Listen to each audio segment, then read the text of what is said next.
Hello everyone मोर चेनेलर अन्य eighty भिडिओলৈ আপোনালোকক পুনৰ স্বাগতম জনাইছো। আজি প্ৰায় এমাহৰ পিছত আপোনালোকৰ ওচৰলৈ পুনৰ নতুন এটা ৰেচিপি লৈ আহিছো। যেহেতু শাওন মাহ চলি আছে আৰু শাওন মাহত যিসকলে ব্ৰত পালন কৰে পিয়াজ আৰু নহৰু নাখায় তেওঁলোকৰ কাৰণে পনীৰৰ এটা টেষ্টি ৰেচিপি লৈ আহিছো। আশা কৰিছো ভিডিওটো চাই ভাল পাব। যেহেতু শাওন মাহত খাব পৰা কৰি বনাম ৰেচিপিটো সেইকাৰণে মই ইয়াত পিয়াজ আৰু নহৰু ব্যৱহাৰ নকৰো। অকল আদা আৰু ধনিয়া পাত, কেঁচা জলকীয়া আৰু বিলাহী আৰু নাৰিকলৰ কোমলীয়া অংশ আৰু কাজু বাদাম এইখিনি পেষ্ট এটা বনাই লম আৰু তাৰ পিছত শুকান মছলা মই ব্যৱহাৰ কৰিম, গুড়ি মছলা। সেইবিলাক বনাই থাকতে দি গৈ থাকিম আৰু দেখায়ও গৈ থাকিম। চাই থাকিব ভিডিওটো শেষলৈকে। এয়া গোটেইখিনি কাটি মিলি ৰেডি কৰি লৈ ললো। এতিয়া পেষ্টটো বনাই লম। বিলাহী, ধনিয়া পাত, আদা, এয়া ডাব নাৰিকলৰ কোমলীয়া অংশখিনি সৰু সৰুকৈ কাটি লৈছো, জলকীয়া আৰু কেইটামান কাজু বাদাম এইখিনি এতিয়া পেষ্ট এটা বনাই লম আৰু অলপমান প্ৰয়োজন হয় যদি পানী দি দিম। এয়া পেষ্টখিনি বনাই লোৱা হৈ গ'ল, এনেকুৱা হৈছে। এতিয়া বনাবলৈ আৰম্ভ কৰিম। আজি ৰেচিপিটোত মই তেলো ব্যৱহাৰ নকৰো, অকল ঘিউৰে বনাম। এতিয়া পনীৰখিনি ফ্ৰাই কৰিবৰ কাৰণে পেন এখন উঠাই দিছো। পেনখন গৰম হোৱাৰ পিছত 3 চামুচ ডাঙৰ চামুচেৰে ঘিউ দি দিলো। ঘিউখিনি গৰম হৈ গৈছে। এতিয়া ইয়াত পনীৰখিনি দি দিলো।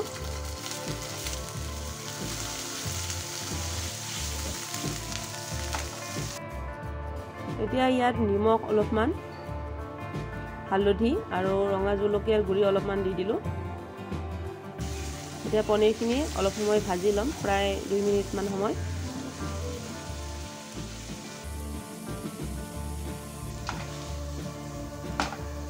এয়া পনীৰখিনি ফ্ৰাই কৰা হৈ গ'ল। এতিয়া পনীৰখিনি কাঢ়ি লম।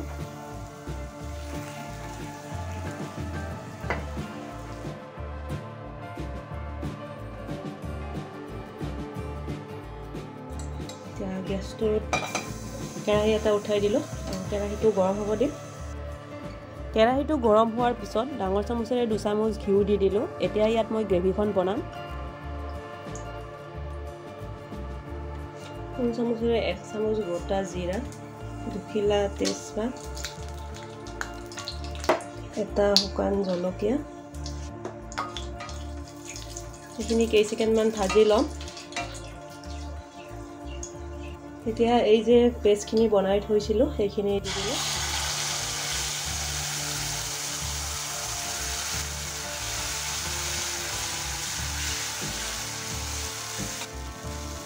এতিয়া ইয়াত মই শুকান গুড়ি মছলাখিনি দি দিম।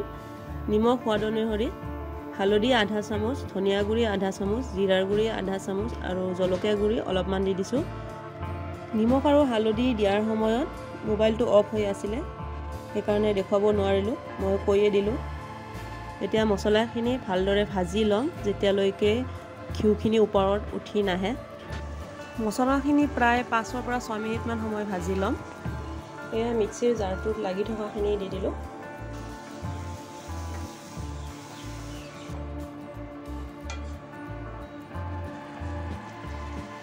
এতিয়া ঢাকনিখন লগাই দিলোঁ আৰু মছলাখিনি মাজে মাজে লৰাই থাকিম।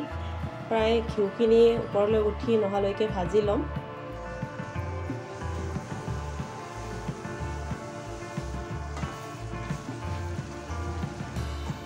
এয়া মছলাখিনিৰ পৰা ঘিউখিনি ভালদৰে উঠি আহিছে। মছলাখিনি ভালদৰে ভজা হৈ গৈছে। এয়া ভাজি থোৱা পনীৰখিনি এড কৰি দিলোঁ।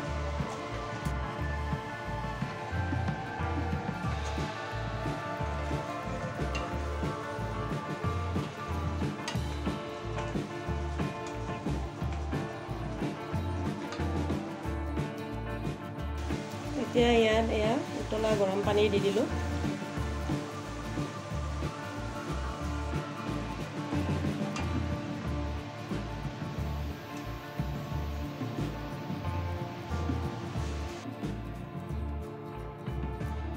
এয়া ঢাকনিখন লগাই দিলোঁ আৰু গেছৰ ফ্লেমটো একেবাৰে ল' কৰি দিছোঁ। এতিয়া গ্ৰেভিখন প্ৰায় 10 মিনিটমান সময় জাল লাগিবলৈ দিম।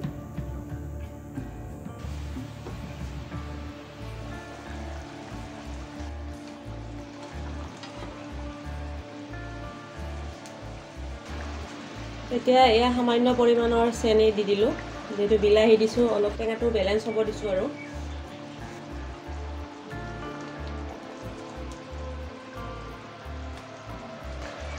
এয়া গ্ৰেভিখন হৈয়ে গৈছে।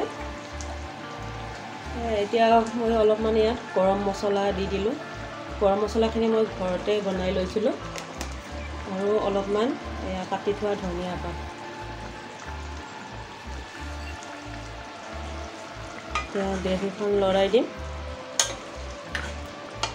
কালাৰটো কিমান ধুনীয়া হৈছে দেখিছে, খাবলৈ ইমান সোৱাদ হৈছে। এনেদৰে আপোনালোকে শাওণ মাহত যিসকলে পিঁয়াজ আৰু নহৰু নাখায় বনাই খাব পাৰে। এই ৰেচিপিটো এবাৰ ঘৰত ট্ৰাই কৰিব। জাল লাগিব দিয়া প্ৰায় 5 মিনিটৰ বেছি হৈ গৈছে আৰু পনীৰৰ আঞ্জাখন হৈ গৈছে। এতিয়া গেছটো বন্ধ কৰি দিলোঁ আৰু ঠাণ্ডা হোৱাৰ পিছত পৰিৱেশন কৰিম। গ্ৰেভিখিনি ঠাণ্ডা হৈ গৈছে, এতিয়া বাউল এটাত উলিয়াই ল'ম।